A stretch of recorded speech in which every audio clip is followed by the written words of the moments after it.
So that's one of the big things that put me in the T33 classification for track. So it's interesting. I also hand cycle and I swim. So it's been a big, I think it's been 3 years ago, I was looking into getting involved in after sports and was looking to get into triathlon, into paratriathlon.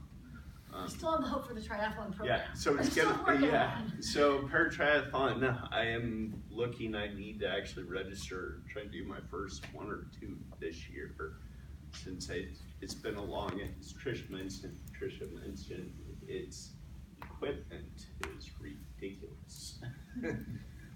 It's expensive. That, as equipped, it's probably about $4,500, 45,000. So it's expensive. The race chair I got from one of her other world Paralympians. Hand cycle? Yeah, that hand cycle, Will Gruel.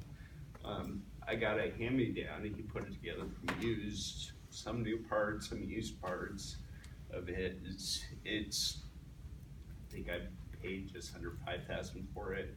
It's about a $10,000 hand cycle. Yeah. So the swimming's the easy part is a wetsuit, you know, a triathlon wetsuit run you, if you get a discount, it's about $150 to $200. So that's the least expensive part. And just a little bit, I mean, a lot goes into it, and they don't sell a ton of equipment. I think that's why they have to be expensive, but also we still can only buy like our basketball chairs and rugby chairs through medical vendors. I mean, they're still considered medical equipment, so they can just, there's no competition, and they're really expensive. There's becoming a few more providers in the market, which is helping, but it's you know, like a hand cycle wise, it's so expensive. It's basically all the same parts as a bicycle, but you have, you know, like Trek Giant, they're producing just like thousands, you know, tons of a bicycle. So they can go in and stamp it out and reduce the cost, just because they're creating some more. And you have something like a hand cycle, there's so few of them made, it costs a lot for production to make those. And the race chair, much like the rugby chairs, that is custom sized and fit, you know, measurements and made to fit me. Yeah. So there's not a resale market for those because it's you figure out your size and it's made that way. You can't adjust.